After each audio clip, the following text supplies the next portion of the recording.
Good morning, sixth graders. This lesson is for April the 7th. I just wanted you to make sure that you're following the videos and not the lesson plans. They're a little off because I'm not giving tests or review days. So always just watch the videos and make sure that you pay attention to the page numbers that I tell you that we're on for the day. So ignore the lesson plans and pay attention to the date and the videos. And speaking of date, I'd like to take this time to wish Mac a happy birthday. Happy birthday to you. Happy birthday to you. Happy birthday, dear Mac. Happy birthday to you. I miss you, Mac. I wish I was there to give you your sticker and your favorite candy bar, but hopefully we'll see you soon and I could do that then. All right? Or I'll just send you $1 and you can go and get your own. So today's lesson is going to be pages 281 and 282. 281 and 282. We're still talking about Japan, but today we're going to be talking about the Yamato period. Just like China, and which had dynasties, Japan had periods that were kind of like dynasties, and so we're going to talk about that today. If you haven't done it already, go ahead and pause this video and read those 2 pages that I just told you, and then we'll discuss it. I'm going to ask you some questions and we'll do some discussions, okay? All right, so hopefully you just read what you were supposed to read. And so today, let me go ahead and ask you a question from the last chapter. Not last chapter, but yesterday's lesson, okay? Where did the first settlers to Japan likely come from? Do you remember? They came from northeastern Asia. All right, so let's see. The Yamato period. Okay, so remember the Japanese people copied a lot of, or not copied, well, yeah, copied or borrowed a lot of, my dog wants to be on my lap. Can you say hi, Angel? Say hi, Angel.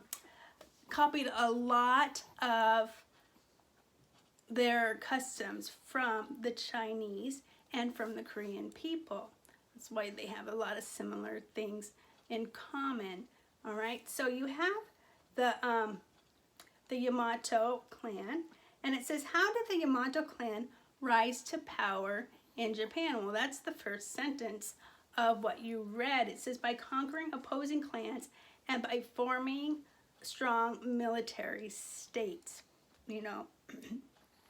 So that was how a lot of these countries were able to conquer many things. Also, they were able to form strong military states by, I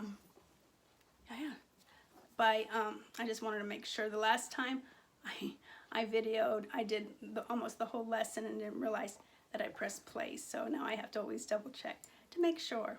But that was one of the things that they did back then. Okay, what developed during this time when they were trying to conquer all these military states?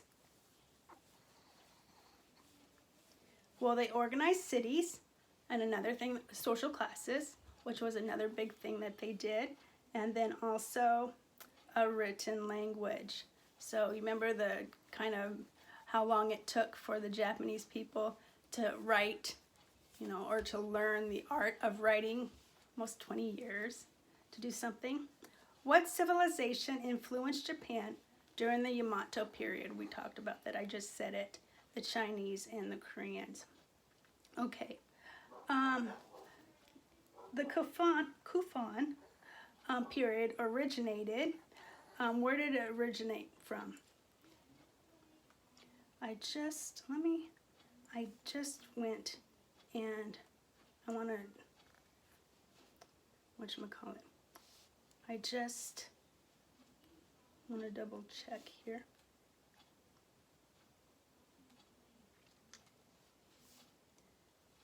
So, yeah.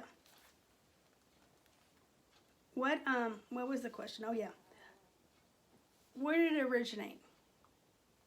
Well, the aristocracy made giant tomb mounds called kufans to show their wealth and power. If you look on the page right there, I was gonna, I dropped it. I almost dropped it. That one right there for the Emperor of Naktuku was, it tells you it's almost, where did it say? I lost it. 5 football fields.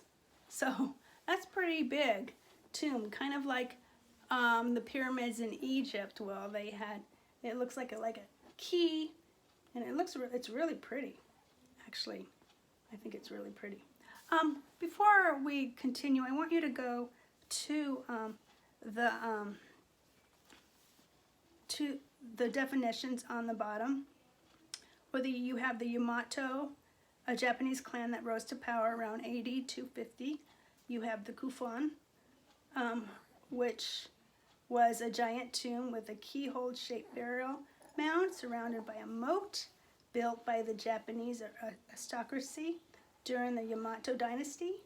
Jimmu Tenno is a mythical Japanese ancestor who was believed to be the first Japanese emperor, and Shotoku became the Japanese crown prince and regent in 573. So regent is kind of like someone who takes over because the king may be sick or he's not quite dead yet, so he doesn't really have the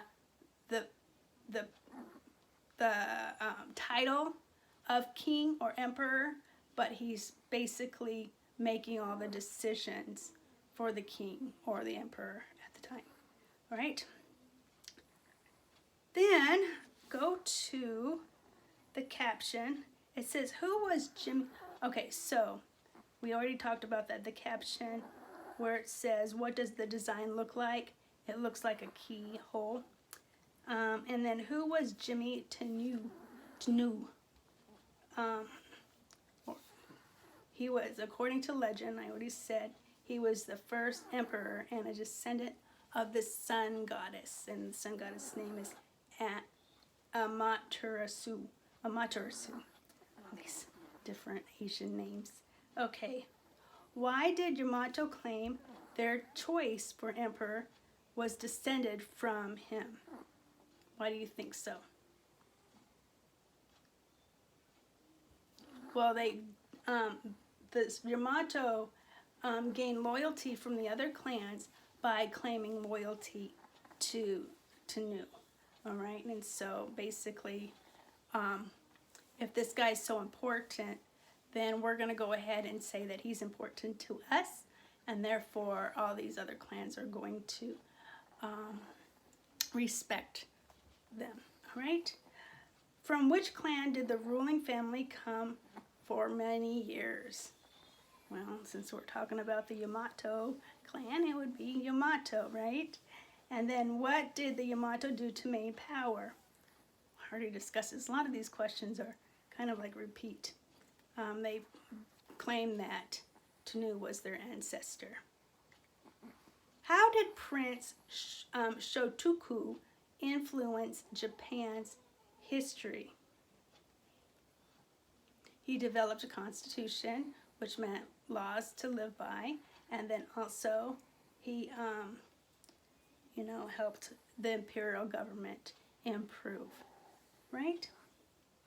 So if you go back to the biography box, hopefully when you were reading, you also read the biography box. When you're reading, you need to make sure that you read everything, even in the boxes, because there's a lot of questions that you can learn from these people, all right? So, I'm sorry, I'm yawning. My dog's snoring, so just ignore it for a minute. How did Shotoku bring Chinese culture and improvements to Japan? Well, one of the things he did is he sent ambassadors. Ambassadors is a person that you send to represent your country, to go to another country and to learn things about it, whether it's the way of life, their government, ideas, especially if you're trying to start a new country and how you want to run it. I know that sometimes businesses do the same thing. They'll go and they'll send people and get ideas from other business, not to steal their product or whatever, but to see how it runs. I know that as a teacher, sometimes I watch other teachers teach and get ideas on how I could better myself as a teacher. Because you should be constantly learning and constantly improving things in your life. And I'm reading more books and about history and trying to learn more about like I said, learn more about history, because there's so much in it that I'll never be able to completely learn it all, no matter how long I study. All right, you can't snore. You can't snore. All right, so then he also brought Chinese artists, craftspeople, and clerks to Japan to kind of like copy their art or get ideas. He used the Chinese calendar. That was one of the things. He built Buddhist temples, adapted their religion, and he made a network of roads, irrigation systems, and involved the welfare of the people. So he was probably a really good emperor at the time, trying to improve the country in itself. All right?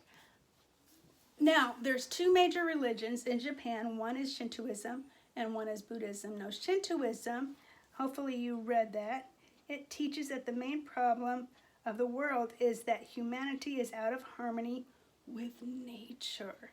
All right, so Shintoism teaches that every object in nature has a spirit and should be worshipped as a god. So this little guy here, not little guy, this little one, angel, should be worshipped as a god.